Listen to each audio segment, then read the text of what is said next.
Tiny house talk. Alright, I'm excited.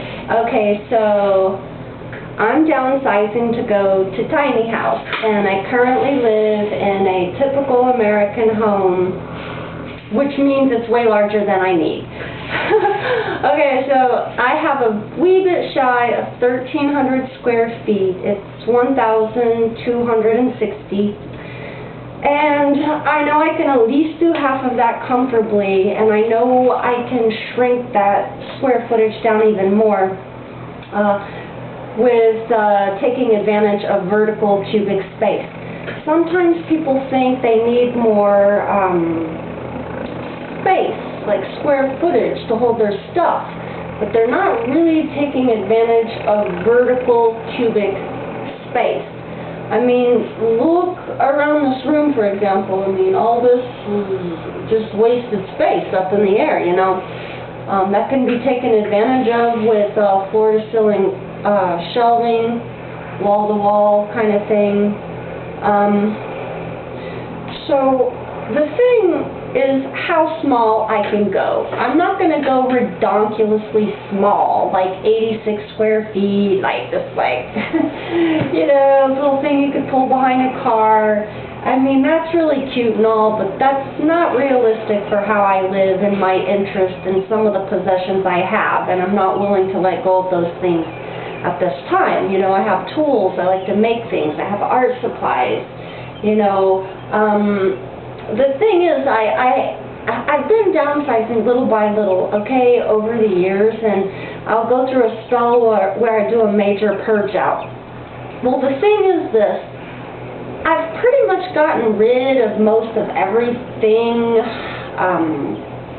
I don't want, and I'm left with the creme de la creme, and well, ironically, the stuff I got rid of and purged out is tiny stuff, and I'm still left with my big giant armoires, and I just love fine wooden antiques and well-made crafted furniture. I design and make furniture myself, and I mean, anyone who appreciates this, you know, they're going to really like it when they see dovetail joints, tongue and groove, dado, rabbit joints, pins, that sort of thing. They don't build stuff like they used to. It's a bunch of mass-produced crap, you know. It's disposable landfill junk is what it is. A lot of it's just veneer on particle board, which is really just sawdust glued back together. And that's good and all until it gets wet one time. Yeah. And what a shame, a lot of the kitchen cabinets, this is what the carcass is made of. And, you know, it's a matter of time. In a kitchen or a bathroom, it's going to get wet, especially the kitchen sink base cabinet, you know. Well, anyway, so I'm downsizing. And one thing with tiny houses and really taking advantage of the space is doing custom built-in nooks and crannies, and I get a lot of inspiration from basically historical craftsman homes, ships, boats, and RVs. I'm learning a lot actually about off-grid living from RVers and people who live on boats and mariners, because they go tiny, and also a lot of them are running on DC electric straight off of batteries. Okay, so I have a burning passion for historical architecture, masonry and stone in particular. I've always been in awe of this, and do note that the root word of architect is arch, and arch is the strongest structure known to man. Even more strong as if you were to extend an arch around making a circle. Even more so if you extend it around and then make it a sphere, you know, like an egg, you know, and try to crush an egg in your hand. I really love the idea of dome homes and ferro cement sculptures in particular. Of all of the materials I've considered, I have been the most impressed with the ferro cement at this point.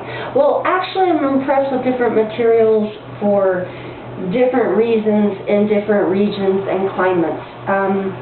But I was wanting something that was going to not break down in the elements and would play nice come rain or shine, and wasn't going to succumb to termites, carpenter ants.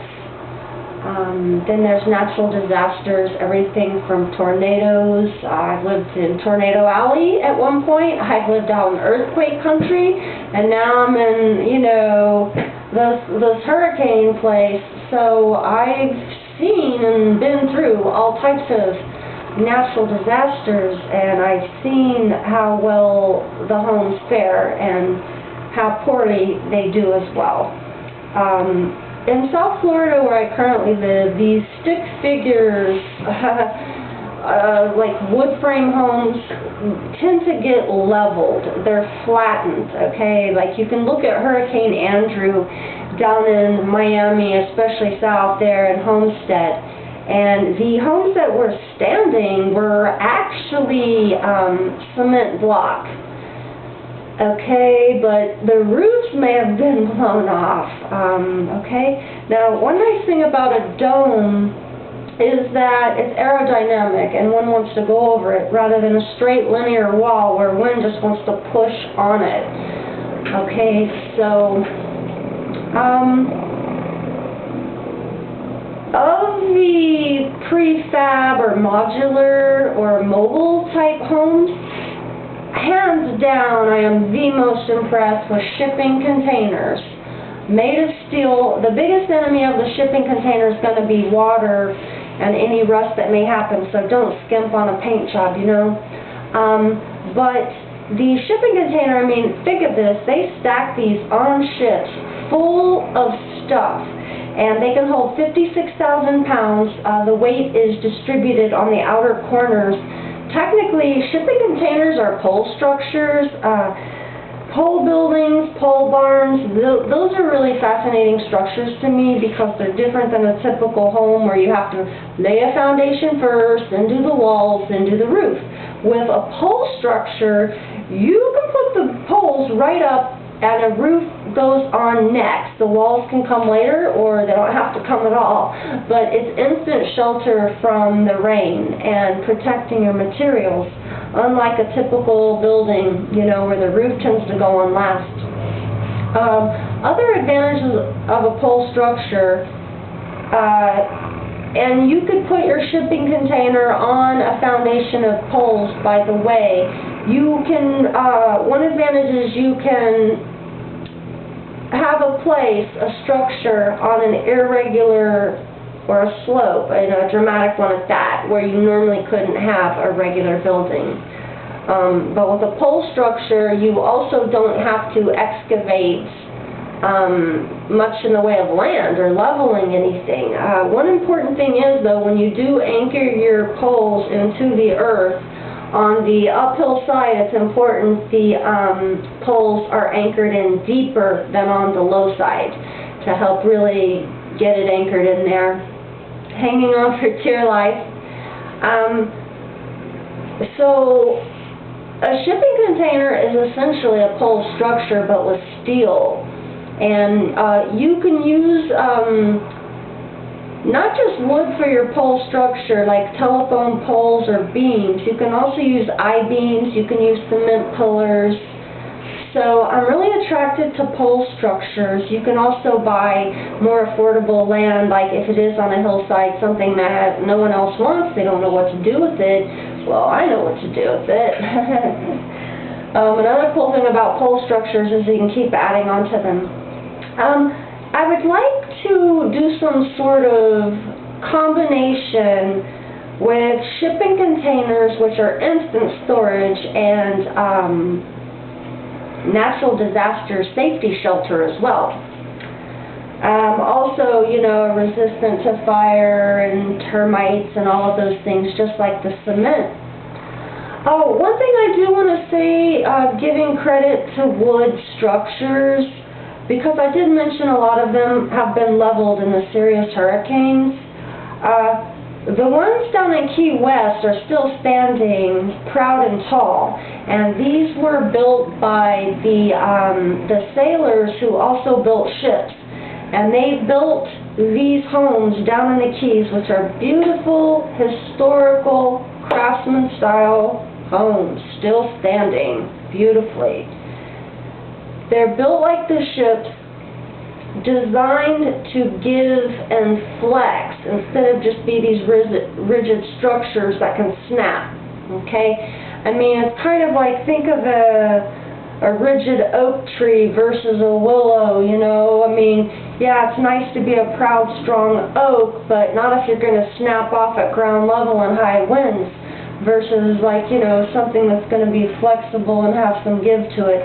In fact, some of the structures out in California I discovered while out there living is that they, even though some are on like steel I-beams, they're on rollers designed to have some play, you know, and the skyrise buildings are designed to sway a bit and have some flex.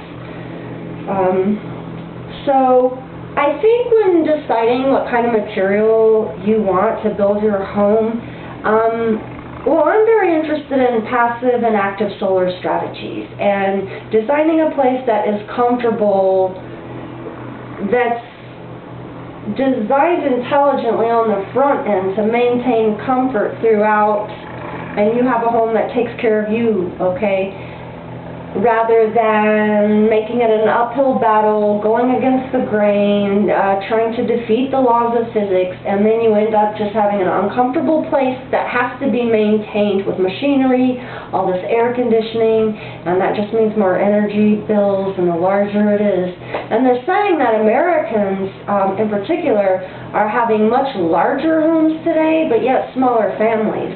And an average home back in the day, you know, like let's say 1,000 square feet, might house a family of 4 or more. And today, I mean, like I live in, you know, almost 1,300 square feet, okay? And I'm one person, I don't even have kids. Maybe there is a guy. So anyway, yeah, so I've live the American dream, so to speak, minus the husband and kids.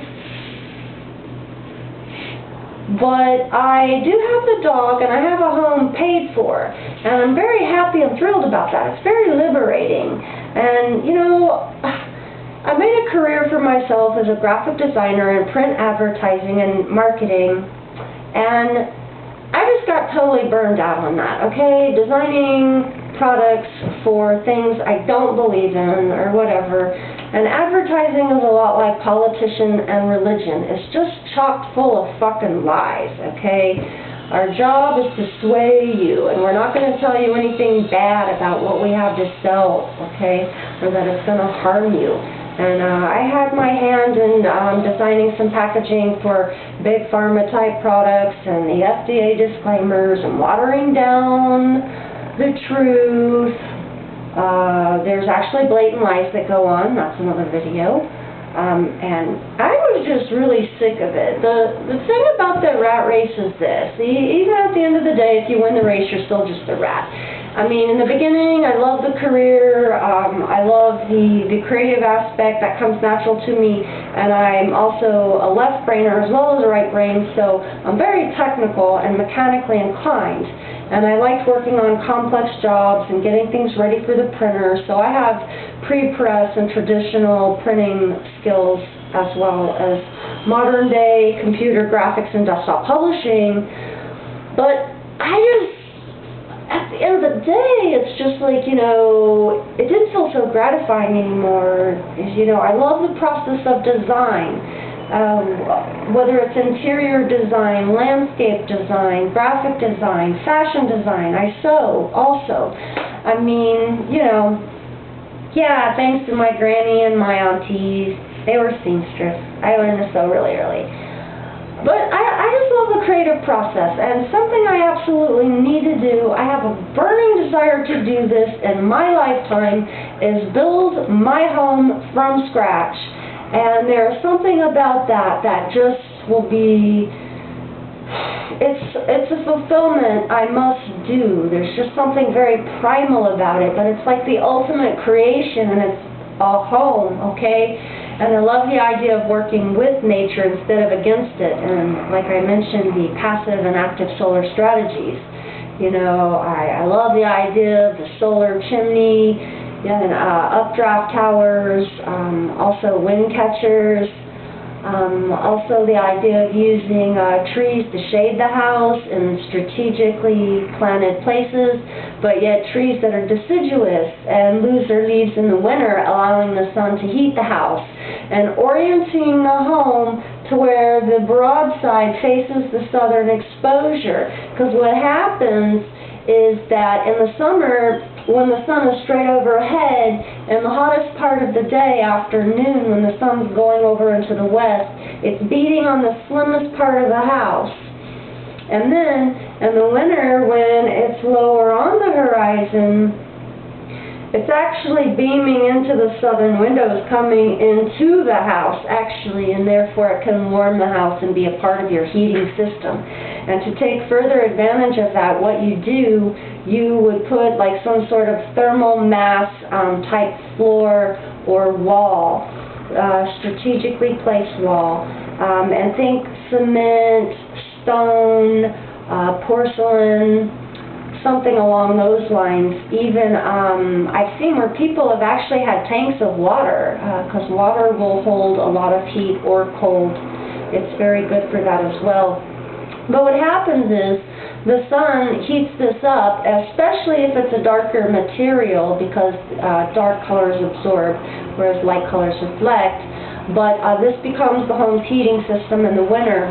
And then when the sun goes down in the evening, this heat that is built up into, let's say, your slate gray floor or something like that, or a wall that you have there that, you know, you made of either brick or stone, cement, the heat radiates into the house. That is your heater. Okay? These systems have worked so well for some people, it has gotten too hot where they have to open a window. Okay? Now, Florida doesn't have extreme winters, but in South Florida where I live, it has gotten down to 40 degrees. And I do want to say, I live without air conditioning or a heater, and I've lived like this for 10 years in South Florida, and people say I'm out of my mind. My house right now is the worst fucking arrangement for, well, first off, the orientation is all wrong. The broad side is facing the east and west, so it just bakes in the sun. There is no shade canopy to shield myself from the cruelty of the sun. You know, and then the windows, the openings are smaller than they could be. Like, even when you open them, like mine has it kind of like this, where it just opens up and like half of the window. It's not even half. It's like barely a third, if that, of what could actually be the entire opening. And there's all this fantastic wind coming right off of the ocean here, you know. And this house is just, with the closed floor plan, it doesn't take advantage of it. But this site is a good site, but the orientation and how they built this home sucks. I'm not attached to this house. I am very thrilled to sell it, and that's going to be happening this year. I'm going to have an auction, actually. I'm selling it myself. Okay, so tiny house, downsizing. Now, I'm all about quality over quantity. I would much rather have a smaller house where I can afford to do high-end quality materials like stone, okay? And I have a hard-on for masonry in general, and also metal things. So combining the shipping container with ferrous cement has a lot of appeal to me, with the pole situation, which could be the foundation the corners rest on. Also, it's very interesting, these shipping containers, how they attach on the corners. There's an interesting locking mechanism that's just, I mean, it locks these things together. And I saw a photo of the Florida disaster. It was called the Florida, an Italian shipping container boat, which hit high seas with 30-foot waves, I believe they said. And I have the photo, and the containers are all like stacked, but they're hanging on for dear life. And you can see where they lost a container or two, and some got pierced with some metal like poles that are on the ship. But it's like, wow. I was so impressed with that locking mechanism. I had to look into what it is, and it's quite impressive. Now, the ferro cement is not like regular cement. What separates it, it doesn't just have rebar in it, it has wire mesh embedded throughout. And these things are stronger than bomb shelters. In fact, well, they're far beyond, because again, it's not just cement, the mesh. So what happens is these structures become crack-proof, and they, if you were to crash into one, it might kind of collapse or buckle here or there, but it's not going to crumble or fall apart or cave in on you. It'll just kind of get dented or whatever, you know. So the secret is the mesh inside. But I love the ferro cement sculptures a lot. They actually make boats out of them. One of the earliest known ones is from the 1800s, and they say they're lighter weight than steel boats, and they're actually pretty impressive. And it's lightweight for cement because you can do a very thin hull. Same thing for, let's say, a home or whatever it may be. So I was thinking for my shipping container as a second roof for to help shade it, to do maybe some sort of ferro cement type dome that could also dub as a wind catcher or a rain catcher system, because I do intend to collect rainwater. Okay, so tiny house, the big question is going to be how tiny I can go. I'm still working on it, but I'm chipping away at square footage little by little. And also, the million-dollar question is where the site is going to end up actually being.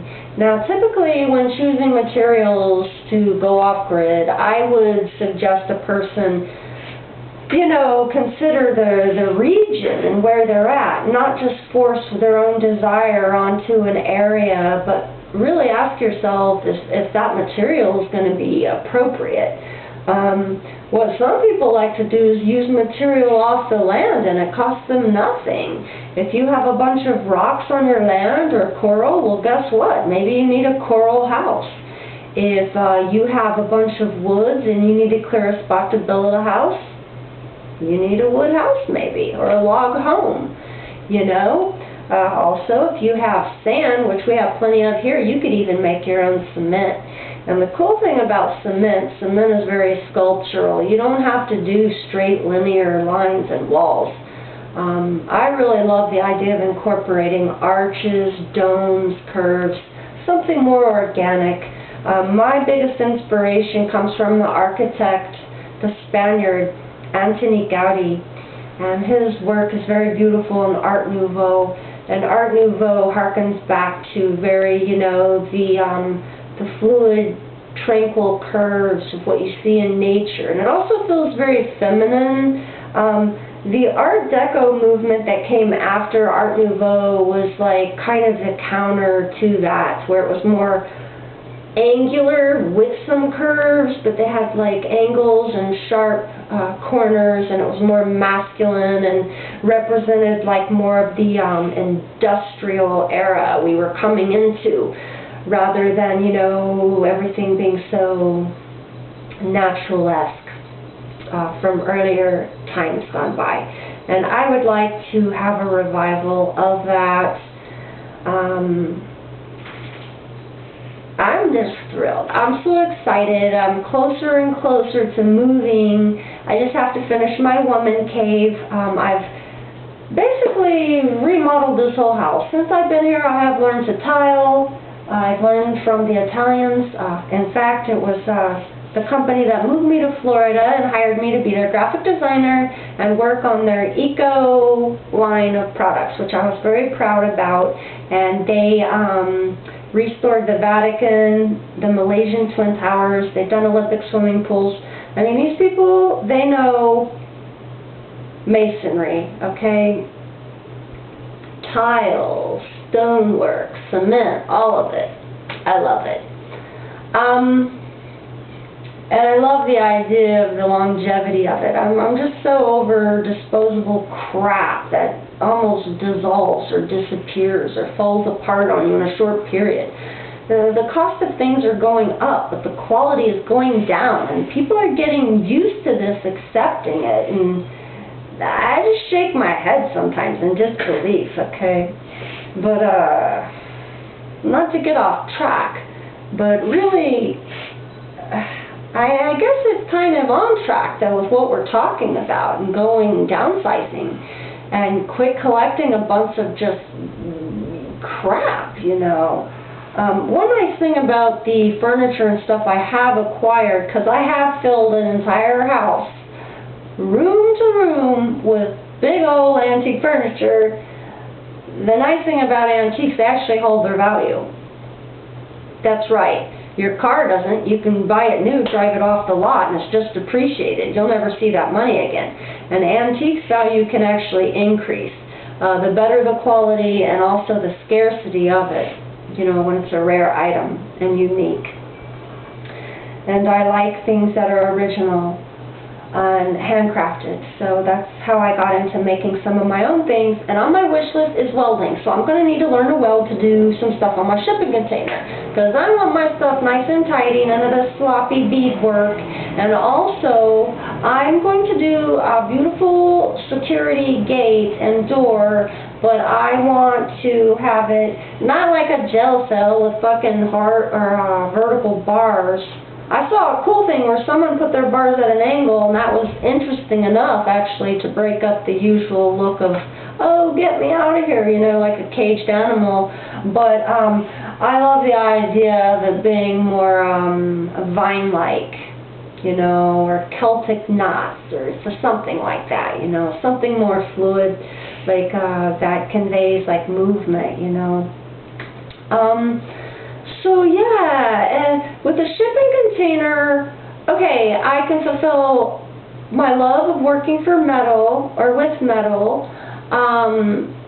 Also, you know, it meets all the criteria about not succumbing to the termites and all of that stuff, and, you know, we just got to protect it from water. That's the biggie there. I will also fulfill my need to design. Okay, I'm going to be designing a whole home, not just interior design. And I've helped people with decorating their places. People seem to really like my taste, and they've often asked me for help. And I've just done it for fun. But my trade, my profession, has been graphic design in particular, and I've also done some landscape design, and I love the idea of working with living plants. Oh, hey! Hi! Oh, Wishbone, the Adorabella, she's here. They call her Wishbone because of this. I got her at 3 months old, and they were already calling her Wishbone, so the name stuck. She is a pit bull brindle with bulldog on her mom's side and red-nosed pit on her dad's. She's got her dad's markings, but her mom's petite build. But her dad, man, he was really stocky and stout and has a big old pumpkin head. And her mom's got the, she has the body of a pit bull, but her face looks more like a bulldog, and her mom's got an underbite. And Wishbone, the Adorabella, she has a little underbite too. Okay, thanks for stopping by. We're doing a video about going tiny. Bye-bye. Where was I? A tiny house. Yes. Materials. Okay, so fulfilling my need to work with metal, design, landscape, because I am buying raw land. I'll have to develop it. And I may drill a water well, but I'll certainly be collecting rainwater and intend on doing a beautiful water cistern collection system with ferrous cement sculpture and a beautiful brass spigot at the bottom. No, it's going to happen. It's going to happen. And so it's going to be one ongoing art project, and my house is going to be like alive. Like it's going to be its own ecosystem, managing its own waste, gray water, everything. Yeah. This will also, let's see, fulfill my need to tile and do mosaics, which I've been doing for a long time. I've done some pretty intricate mosaics at this point. Let's see. Yeah, this should keep me busy. The biggest thing is going to be the site in particular, because here's the thing. With what I want to do, a lot of this stuff is not actually legal in city limits, at least not in my area. They're more forgiving and rural, that's a weird hard word, rural areas are more forgiving, where they're not on your ass for every tiny thing you do. Like, for example, here, okay, I can have a windmill, but it cannot be over 15 feet tall. Oh, but you can have a 200-foot tall cross that does nothing. But that's another video. Okay, another thing is collecting rainwater. You're a criminal if you use it as potable use. Potable means indoor use. It means you also can't shit or piss in it, or wash your dishes. It's only, did I say wash? I think I said wash. Some of my southern roots are creeping in there. So, yeah. So, I'm sorry, I got distracted. They won't let me. Yeah, I can't put the water back down the drain into their sewage system, okay? That's a crime. There's also a woman who was arrested, I read at gunpoint, which I really hope that's not true, but in Florida, this poor widow, you know, trying to go off-grid, they do this to her. And they say, well, your dwelling has to have electric and water. She's like, well, I have solar panels and I collect rainwater. See, most places would encourage the rainwater thing, but no. They will allow you to have a water cistern here only for outdoor use, and it can only be 250 gallons, which ain't shit. You know, good luck just watering your yard with that. I mean, it's ridiculous, especially with how expensive water is, and like this whole water thing, I can get going on this. This is a whole other video, and I do intend to make this, and we're going to address their poison chemical water they force us into buying, their fucking fluoride. Oh yeah, I know, some of you, oh, it's not that bad, because it's people, you fucking mass sheeple. You all parrot that. None of you who say that have objectively researched this, because if you truly knew what it was and where it comes and what it does, and let me just say this, and I'm moving on from that subject, fluoride is the #1 choice exterminators use to kill rats, because it's that effective. And don't say, well, we don't know humans would respond like that. Because they use lab rats in conducting research, because they do respond a lot like humans. But again, that's another story. I don't want to pay for their chemical water. I don't want to even bathe in it, okay? At this point, it's not even fit to shit in. How's that? Okay, so I'm going off-grid, and I cannot have a water well drilled in my yard because it's already hooked up to city. And there's actually people in South Florida who've had their own water wells. And their city forced them to fill them in with sand and pay them thousands of dollars to go on grid with their chemical water they now have to drink and give their kids. This is criminal.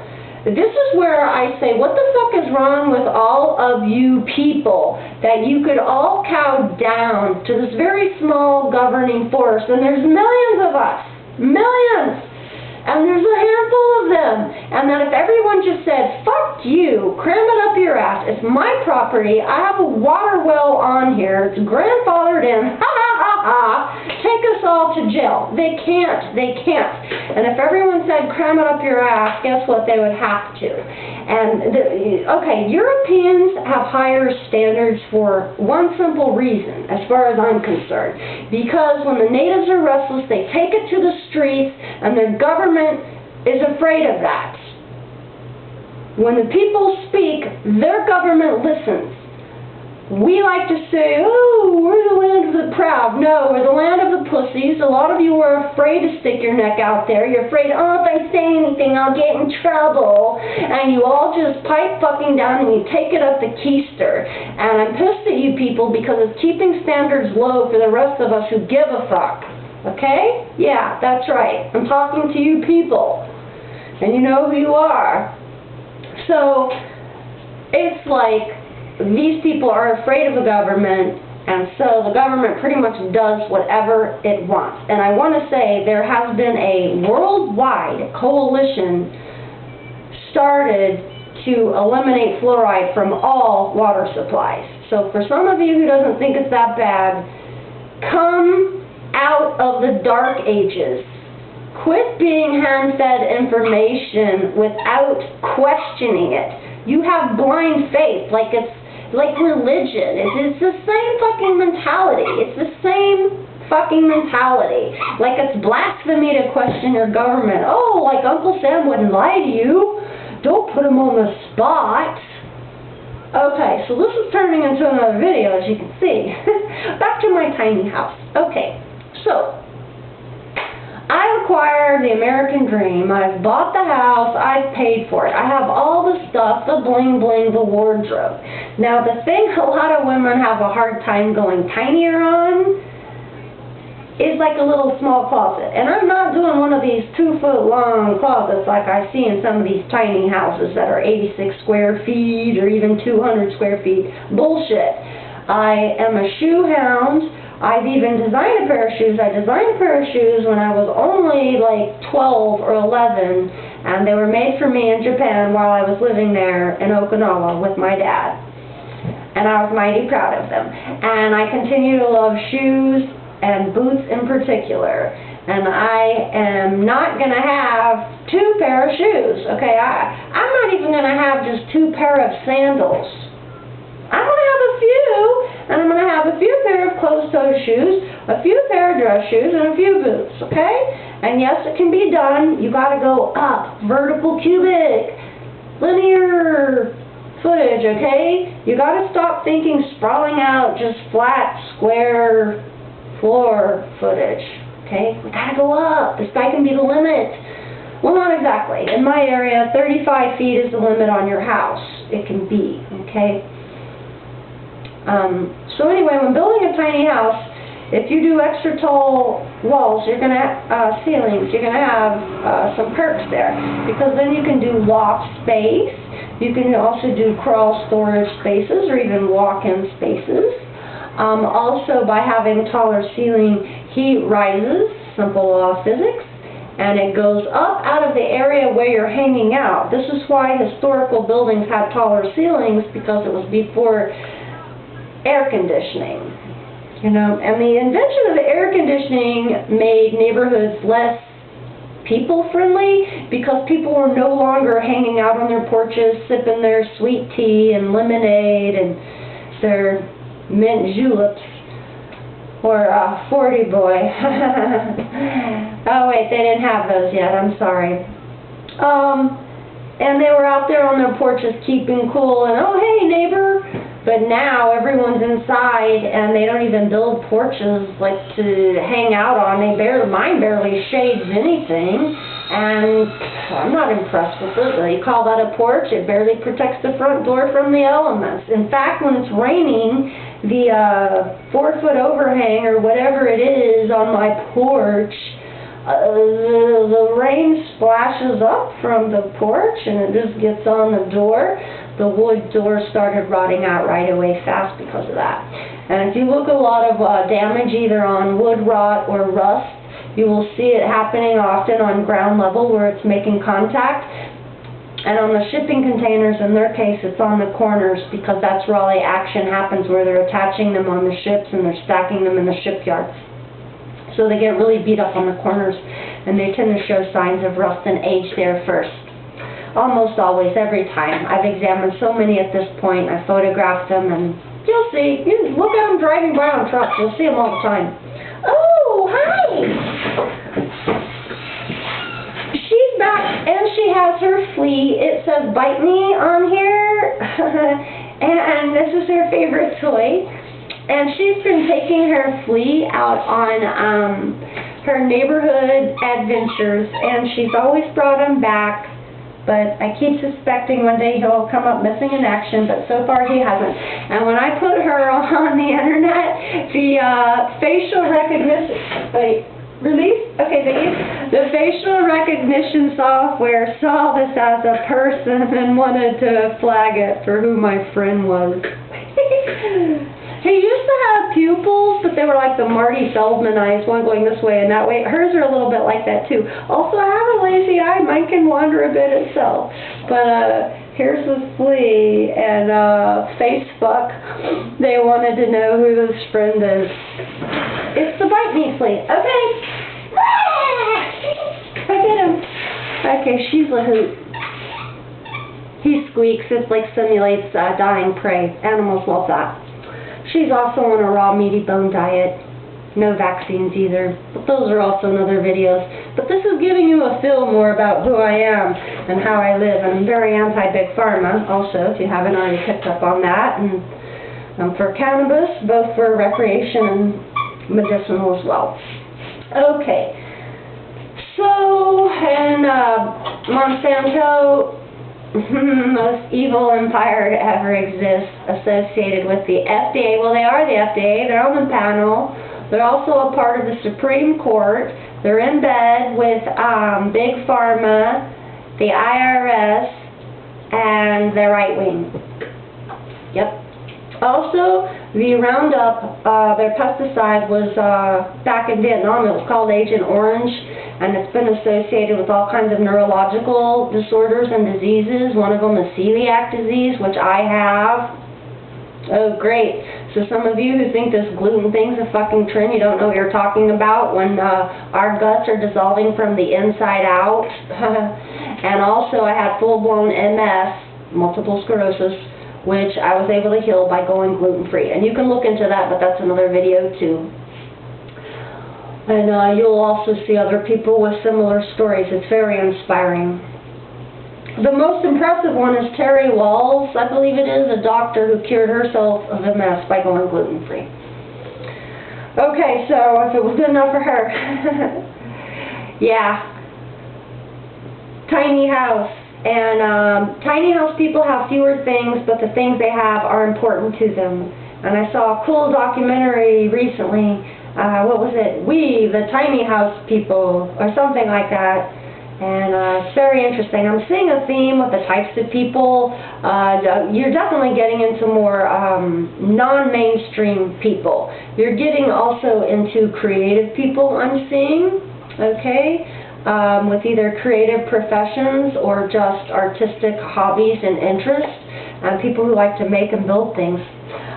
My wind generator is going to be on a vertical axle spinning, and I would like to do a ferrosculpture, very lightweight, of a tulip design which can spin either direction regardless of which way the wind's coming from. And I also have a lot of,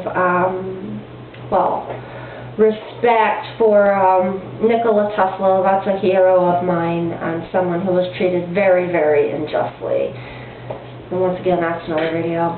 Okay, so my tiny house video has gone a long time, and I talked about stuff other than tiny stuff, but these are big, important things, okay? And it does tie in with some of my reasons for wanting to just check out of this this grid system. It's not working for me. I've done it. I know I can do it. But it's no longer fulfilling, and it doesn't feel very eco-responsible as well. But really, I'm not just doing this to tread light on the environment or leave a small footprint. I mean, I'm doing it for selfish reasons too.